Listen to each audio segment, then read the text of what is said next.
Hey everybody, welcome back to the channel. Today we're going to talk a little bit about braided fishing lines. It's that time of year when everybody's watching the Bassmaster Classic. Those first events are starting up down south, and they got interviews on live with anglers on the boats, and they're talking about their rods and reels and their setups and their lures, and they're talking about their lines, and they're throwing out fancy names: Ghost Braid, Cigar Smackdown Braid.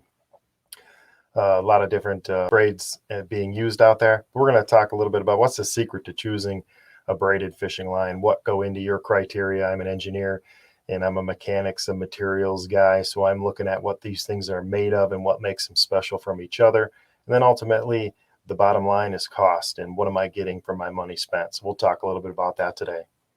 And I think we'll start with, there's my picture, secret to choosing braided fishing lines, right? And as we move through this, I'll talk about two different kinds. There's a 4-strand and an 8-strand, and they are just what they are. 4-strand is something like your classic Power Pro line. It's got a little bit of a rougher texture. It's made of 4 strands, and we'll talk a little bit about the material in a minute. But it's got a little bit more rougher texture. And then there's the 8-strand, right? And that's Suffix 832 and others. The Cigar Smackdown Braid are 8-strand lines, along with this Reaction Tackle brand that I've got. That's an X8 or an 8-strand line. So how many strands are bobbined and spooled to make one line? How many threads make one line? And how that's done is with these bobbins I just talked about. And you see here, there's 1, 2, 3, 4, 5, 6, 7, 8 of them. This is an 8-strand line. And when that machine gets going, it takes those 8 strands and it puts them into 1 strand, right? And it makes one line. And then from there, that line is then dyed a lot of times. And in some lines, and that's something I found in my Reaction Tackle brand, they don't just dye the line. In this case, the picture and the standard operating procedure you're seeing right here is dyed. They put a dye in the water. They put the line in the water. They put a pressure sealer on here, and they pressurize that, and the line comes out colored. Other brands, like I just mentioned with Reaction Tackle, they use some raw materials that are that color, and those will fade less, a lot less than a dyed line will. All dyed lines will fade some after a while of use. But something to look at here, and I'll make this a little bit bigger. Like I said, they're all made of the same thing, this UHMPWE. This is an ultra high molecular weight polyethylene that all these lines are made from. So they're all made from the same thing. I talked a little bit about the engineering and the mechanics and materials thing. That's the first thing I looked at when I was comparing these lines and trying to separate the cool names from what's actually a legitimate component of that line. So all common braided fishing lines are made with that raw material, ultra high molecular weight polyethylene. And then there's different brand names of that raw material. Dyneema's one, Spectra's one. Those are trademark brand names. There's only a couple of others. So in total, there's less than 5 manufacturers that produce this UHMWPE, or ultra high molecular weight polyethylene. One is gel spun and the other one is extruded. There's a little bit of a difference in how they're made, but they're both made of the same material. And it's worth noting now that rock climbers trust slings made of each of these materials, and they trust them with their life. So don't lose a whole ton of sleep about which ones you use on your reel. I'm not going to knock the different brand processes and trade secrets that go along with lines, because they do, after the fact, have their post-processing nuances that make them specific characteristics of each line. But they're both made of the same raw material. That raw material has certain mechanics and material that make it good, strong, and reliable. So I wouldn't get too spun up on which one's going to be better in that regard. The process itself, in which the fibers are spun, braided, and coated, are what make the differences that people compare. And see if we go on here, talking a little bit about that 8-strand. Suffix 832 is an 8-strand line. Cigar Smackdown Braid is another 8-strand line. And then my Reaction Tackle X8 is an 8-strand line. And typically the 8 strands are smoother and longer casting. I was a Suffix guy last year. I used the Suffix Ghost Braid, and that has a limp, smooth feel to it. And part of their technology is they use 7 regular strands and then 1 core strand.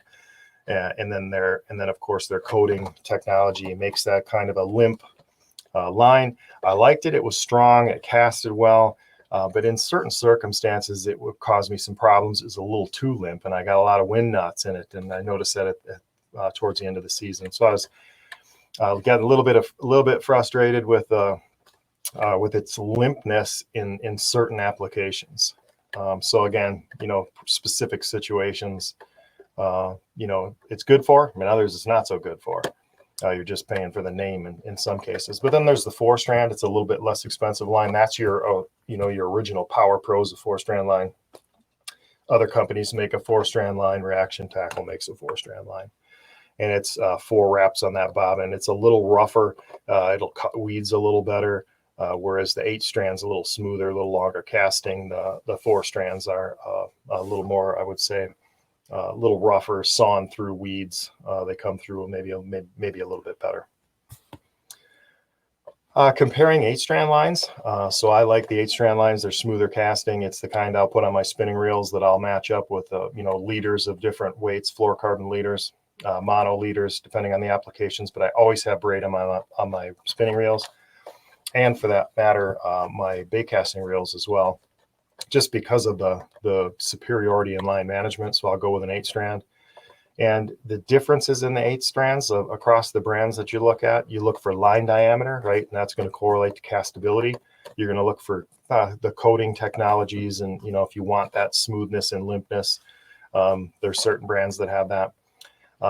Seaguar Smackdown's micro weave is their claim to wraps per inch in extra durability. So when you saw that bobbin setup that I had in that previous image, that actually densely wraps those, and you'd think that would result in a little bit smaller diameter line. And then there's other specialty coatings, and then ultimately the cost is something that you have to consider. And so this last chart that I'm bringing up here are these 3 brands: Seaguar Smackdown, Suffix 832, Reaction Tackle. They're all 8 strand lines. I've got the line weights up there, 10, 15, 20 in each case. I've got the line diameter up there, which is very important to me. I've got, let me get back there for you.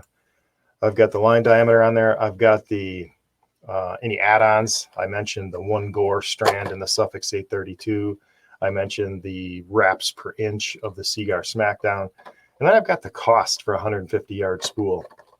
And you look here in the Seaguar Smackdown, although that sounds cool to say, I'm using my Seaguar Smackdown braid. It's $60 for 150 yards. That's unbelievable. The Suffix 832 is a little more reasonable, coming in at $30 for a 150-yard spool, which is still a lot of money. And then my Reaction Tackle with its fade-proof raw material and a whopping difference, I think, in line diameter, in my opinion, for all the weights, beats all the other brands in its line diameter, which is going to result in casting superiority, in my view, is coming in at $20. So, they all have their use. I'm going to try Reaction Tackles this year just because, like I said, I'm an engineer. I know they're all made from the same raw materials. If it actually holds 10 pounds and 15 pounds and 20 pounds per the line weight, and its diameter is significantly less than the competitors, that's where I'm going to start. Check it out this year. So I want everybody to know you've got choices. There's a lot of different lines on the market out there. They're made of materials that people trust their life with, in a harness situation, mountain climbing. So you can make choices when you compare similar factors to similar factors, and then break it down to 2 simple things. How much is this going to cost me? Can I respool up at mid-year point or before a big tournament? And then what's my line diameter size? So so that's my analysis of the lines. I'm looking at specific criteria to make determinations on which line I'm going to use, and a bottom line is going to be performance and cost. And I think a lot of the performance is wrapped into the raw materials and the core process that makes it.